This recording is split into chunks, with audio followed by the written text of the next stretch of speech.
Bienvenue dans le vestiaire avec Nicolas Saint-Pierre. On a plein de commentaires, plein de sujets et surtout plein de beaux invités et belles invités. On ouvre les portes du vestiaire pour jaser sénateur avec Zachary Mercier du quotidien Le Droit. Midget 3A et la GMQ, un journaliste sportif qui a franchi toutes les étapes avant de se rendre à la Ligue nationale. À la couverture quotidienne des Sens pour le journal Le Droit, ses analyses atteignent toujours la cible. Attention, ça va brasser. Avec Zachary Mercier. Présentation Desjardins avec Zachary Mercier pour parler de la rencontre de ce soir. Tu étais sur place aujourd'hui à l'entraînement. Avant d'entendre justement des commentaires sur ce que tu as entendu, des commentaires des joueurs, tes prédictions pour la rencontre de ce soir, ça sera pas facile, mais il faut passer au travers, même les meilleurs. Alors l'Avalanche présente avec ses grosses bottes. Comment tu vois les choses pour les sénateurs ce soir? Et il n'y a pas de match facile dans la Ligue nationale de hockey, puis surtout pas, écoute, dans la situation des sénateurs d'Ottawa où est-ce qu'on bataille pour aller chercher tous les points.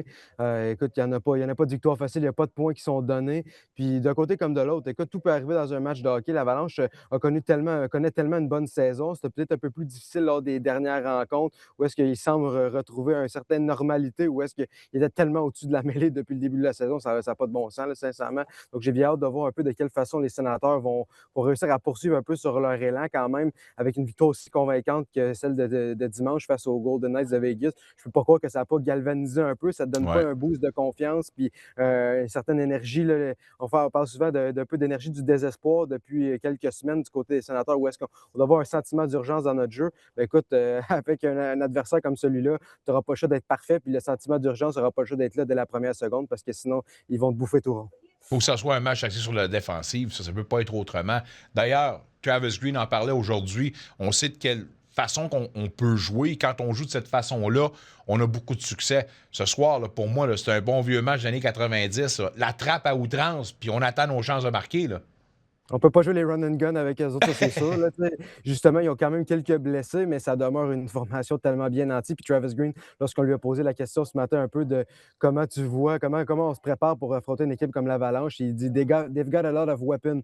C'est une équipe avec beaucoup de munitions, puis sincèrement, il y en a à toutes les positions. Là. Il n'y a pas beaucoup de failles dans cette formation-là. Donc, comme tu l'as dit, ça va être important d'être très solide défensivement. Puis, il va falloir que les joueurs prennent une conscience dans leur territoire. Tout le monde devra miser un peu sur contrer l'attaque avant de penser à aller marquer nécessairement des buts. On devrait être solide, on devrait être surtout allumé et responsable. Tous les petits détails, là, souvent qu'on parle dans les matchs de hockey, qu'on ne remarque pas toujours, là, les petits bâtons, les bâtons avec la rondelle, les rondelles 50-50, on se doit de remporter ça pour se donner une chance un peu de l'emporter parce que, écoute, ça va être un excellent test là, ce soir pour les sénateurs qui, justement, eux, voudront simplement pas jouer le même genre de match qu'ils ont joué dimanche. Encore une fois, beaucoup de grit, on va attaquer le filet, on doit déranger l'adversaire. Je pense que si on joue un peu le même style de match que dimanche, on va pouvoir réussir à tout de moins se donner une chance de remporter ce soir. Je l'espère parce que le match de dimanche nous indique encore une fois que quand l'équipe est dans ses meilleures dispositions, on est capable de rivaliser avec les meilleures formations. Et ça, c'est un genre de match qui nous dit encore une fois qu'il y a eu une progression au niveau de la structure des sénateurs, mais malheureusement, devant le filet, ça a été coup-ci, coup-ça. Des paroles inspirantes après la rencontre, après la victoire justement des Golden Knights. Je parle de Travis Green qui, ni plus ni moins, dit qu'on doit gagner un jour à la fois. On en est rendu là, surtout considérant qu'avec 30 matchs à faire, tu dois avoir une fiche de ni plus ni moins 21-9 pour permettre à cette équipe-là peut-être participer aux séries.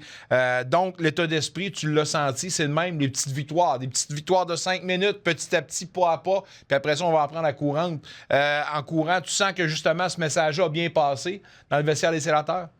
Oui, puis on n'a pas le choix. Là. C'est dans la situation présentement, on se concentre sur la journée d'aujourd'hui, le match d'aujourd'hui, parce qu'on ne peut pas se permettre de se projeter dans le futur, parce que si quelque chose qui arrive, si on échappe des points ici, ben écoute, le futur, il n'y en aura pas beaucoup, il n'y en aura pas vraiment. Là.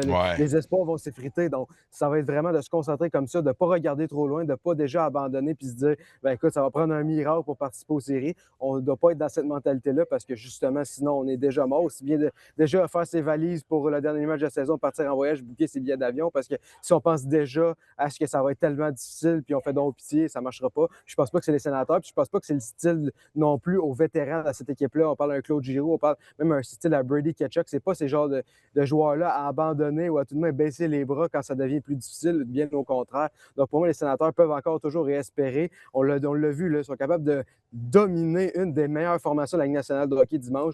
Donc on doit simplement être capable de retrouver cette formule gagnante-là soir après soir. C'est ce qu'on veut faire du côté côté des Sénateurs parce que, comme j'ai dit, on ne regarde pas trop loin, on regarde le match, il doit y aller un point à la fois, une période à la fois, une victoire à la fois.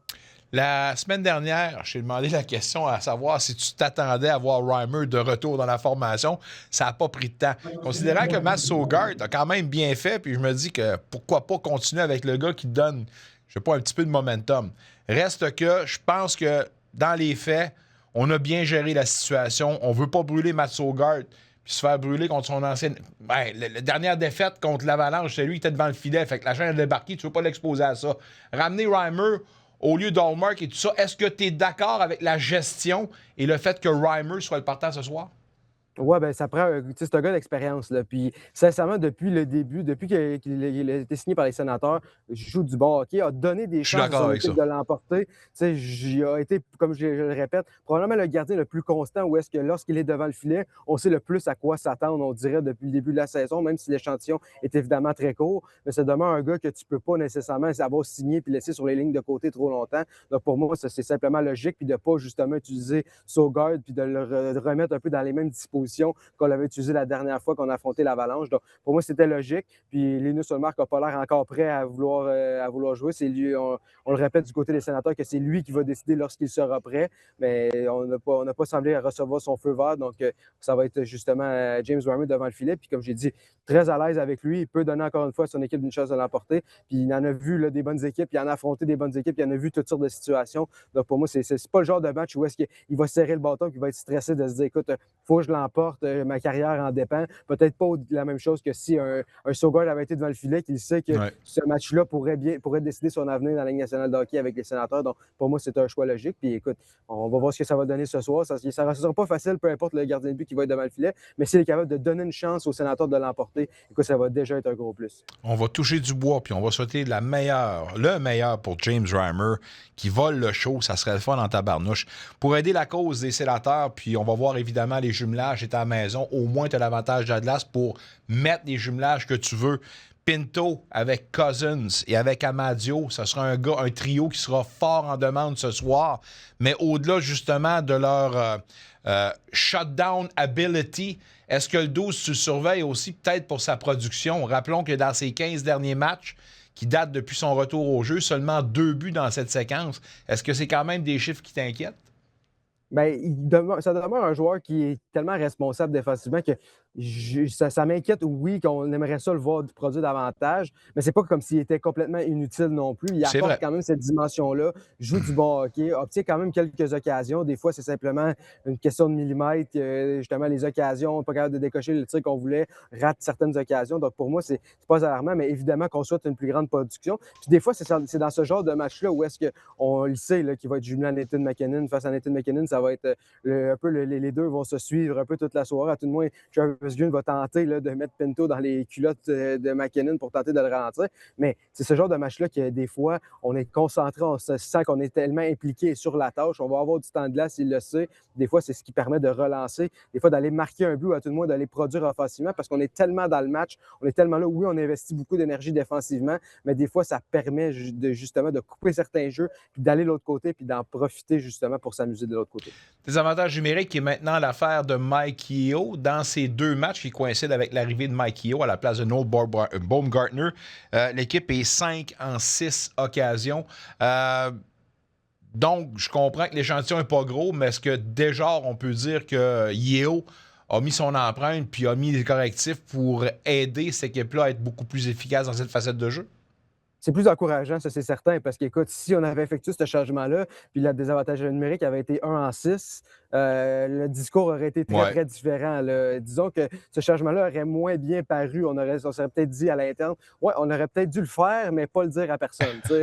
Mais là, parce que ça aurait très bien pu se faire aussi. Là. Il y a peut-être des changements quand on se voit à l'interne qu'il aurait fallu vraiment être à l'entraînement puis regarder spécifiquement le désavantage numérique, savoir qui dirige et qui est là, bref, pour véritablement savoir. On a décidé de l'annoncer publiquement. Puis écoute, présentement, ça leur sourit. Voyons voir si on est capable de continuer parce que c'est toujours ça. C'est bien beau d'avoir été bon pendant une séquence de 2-3 matchs, mais c'est de le faire pendant une plus longue période, de justement être capable de répéter cette formule-là. Puis les autres équipes s'adaptent aussi. Là. On effectue certains changements sur le désavantage numérique. Bien, les autres équipes le remarquent et effectuent eux-mêmes des changements sur leur avantage numérique aussi. Donc, c'est un peu un jeu d'échecs, les unités spéciales. C'est toujours d'être en constante adaptation puis de trouver une formule qui marche. Puis les différentes équipes ont tous des stratégies, toutes des façons de jouer différemment. Puis je pense que ce soir, ça va être un excellent test parce que, comme Travis Green l'a dit, les munitions sur l'avantage numérique de l'Avalanche, là, difficile de demander mieux quand tu as McKinnon et un McCarr sur le même jeu de puissance. Là. Écoute, ça va barder puis ça va aller vite.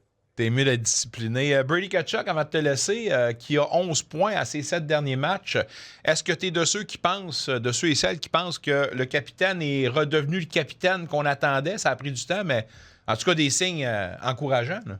Oui, comme tu l'as dit, c'est des signes encourageants en fait de le voir. Puis c'est pas qu'il ne produisait pas. Sincèrement, depuis le début de la saison, lorsqu'on regarde un peu ses statistiques individuelles, les points suivent, là, mais c'est un peu dans sa façon de jouer, dans la façon qu'il s'impose sur la patinoire. J'ai trouvé qu'au dernier match, on l'a vu beaucoup plus, à tout le moins dans les derniers matchs, on l'a vu beaucoup plus être le Brady Tkachuk, un peu plus baveux, agressif, qui n'avait pas peur d'aller devant le filet, qui brassait, qui était un peu baveux, comme j'ai dit, qui était là un peu plus impliqué. Puis c'est ce qu'on veut voir de Brady Tkachuk. On veut que ce soit lui qui mène un peu la charge, qui apporte un élément que personne d'autre, autre que pratiquement Brady Tkachuk est capable d'amener dans la Ligue nationale de hockey. C'est ce qu'on veut voir du côté des Sénateurs. On veut que ce soit lui qui fasse un peu la différence ou qui a tout le monde qui apporte un élément différent, qui drive un peu cette équipe-là, qui mène cette équipe-là. Puis c'est ce qu'on voit un peu récemment. Donc, est-ce que le capitaine est revenu juste à temps pour les Jeux olympiques? Est-ce que la motivation aussi est là présentement, qu'il peut se ramener un peu dans son élément?